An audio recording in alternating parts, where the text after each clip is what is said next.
Sabay naman ng kanyang pagboto sa araw ng halalan, inihayag ni VP Sara Duterte na nakikitaan niya ng potensyal ang kanyang kapatid na si Veronica Duterte para maging isang lingkod bayan. Ang detalye mula kay Jean Domingo. Kasabay ng kanyang naging pagboto para sa 2025 midterm elections, inihayag ni Vice President Sara Duterte na nakikitaan niya ng potensyal ang kanyang kapatid na si Veronica Kitty Duterte upang maging isang lingkod bayan.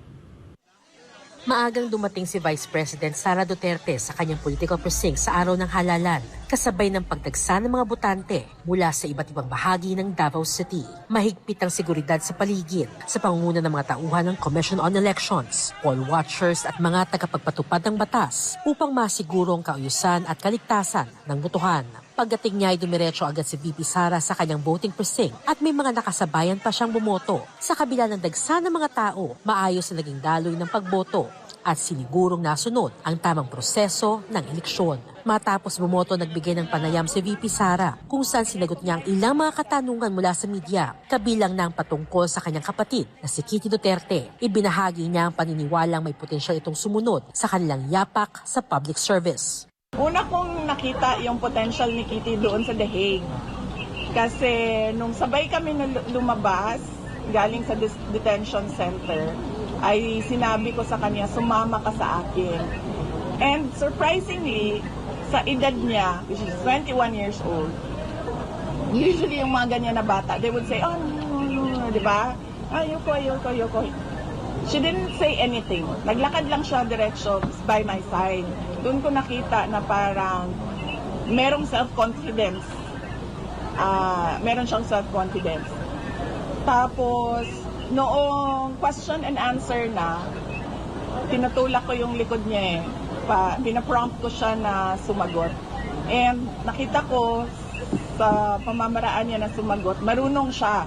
Alam niya kung ano yung wag sabihin, alam niya kung ano yung dapat sabihin, at alam niya paano niya i-craft yung answers niya. Natural sa kanya at 21 years old. Na nakita ko yung wala sa akin noong 21 years old ako. Na-recognize ko kaagad kasi it took me years talaga to accept my fate. Kaya meron siyang resistance sa akin noon. Kasi unang-una gusto ko din talaga magdoktor, naging abogado ako, gusto ko mag-judge, naging mayor ako. So, merong resistance sa akin noon. But sa kanya, tanggap niya kaagad, diretso, na ito yung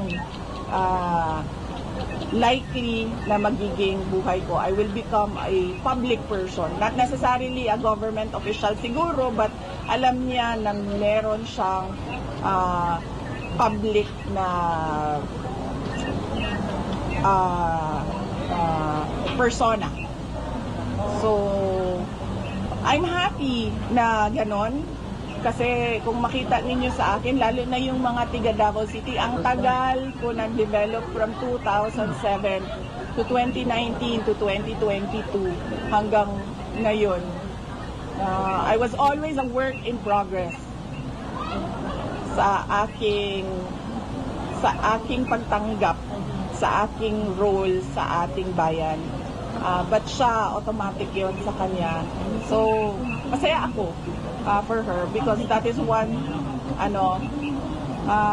one challenge na hindi na niya kailangan pagdaanan. Yung pagtanggap, acceptance sa kung ano man yung calling mo.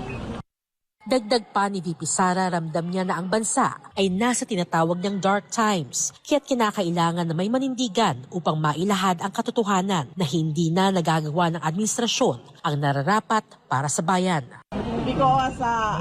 Because these are dark times. These are dark times for the country. Hindi talaga nakakatuwa yung nangyayari sa bayan natin. We would expect na kung merong continuity, ibig sabihin merong continuity ng big build. merong continuity ng build projects. But apparently, we don't see that at all. As an example na lang, wag na tayong lumayo. Meron tayong big ticket projects sa Davao City, di ba? Tulad ng high priority bus system that is going nowhere. Na dapat sana ay nagawa na ngayon para nakikita na ng mga kapitbahay natin dito sa Mindanao na pwede naman palang merong maganda, malinis, at mabilis na transport system para for goods and people. So, hindi natin nakikita yon. Pero ang pangako noon ay itutuloy yan. Kaya, sinasabi ko, time is up. Hindi na pwedeng patahimik na lang. Dapat meron na talagang magsabi na hindi nagagawa ng administrasyon kung ano yung karapat-dapat para sa bayan.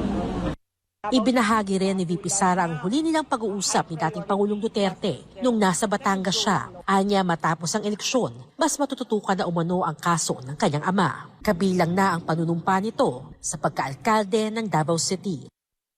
Yun ay pinag-uusapan namin ng kanyang ICC lawyer at ng kanyang Philippine lawyer kung paano siya maka-oath as a winner ng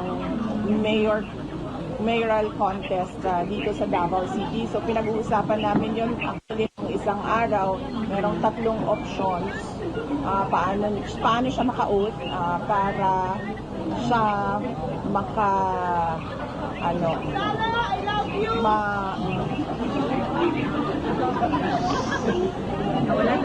nawala na.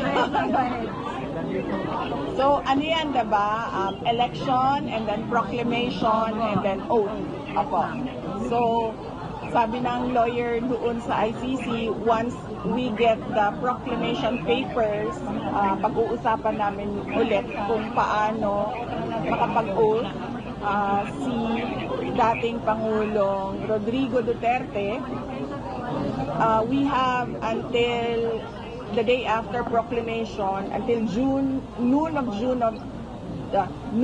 June 30 para siya maka-oath. Ang pagboto ni VP Sara Duterte ay nagsilbing inspirasyon para sa marami na nagbibigay diin sa kahalagahan ng aktibong pakikilahok sa demokratikong proseso ng bansa. Samantala natapos na ring bumoto ang nakababatang anak ni dating Pangulong Duterte. Sa isang panayam ng tanungin kung sasabak na ba siya sa public service, sinabi niyang bata pa siya at mas pinipiling sundin ang payo ng kanyang mga magulang.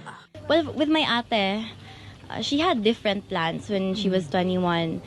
As you all know, she wanted medicine. With me naman, I have different things that I want, but we can never really tell, with public service and anything. I'm young, I'm in college, I have a lot to learn. I'm set to know the ways of the world pa lang. So for now, I think I'll just keep on heeding my parents' advice muna. With my dad, obviously he wants me in this particular path. With my mom, it's different because of course she wants to protect me from, all the mess that this brings. So sa mga kababayan ko, maraming salamat, daghang salamat sa inyo. Your support, your love meant a lot to us. It means a lot to us. To my whole family and I, and it's not something that we will forget.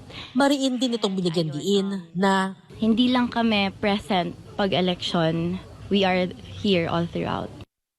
isang malinaw na mensahe ng panindigan at pangako ng patuloy na serbisyo mula sa pamilya Duterte na sa kabila ng mga hamon, buo ang kanyang suporta para sa mga Pilipino at tiniyak nilang hindi lamang ito tuwing halalan, kundi sa bawat pagkakataon na kailangan sila ng bayan. Yan ang pinakahuling ulat mula dito sa Davao City para sa Diyos at sa Pilipinas kong mahal. Ako si Jean Domingo, SMNI News.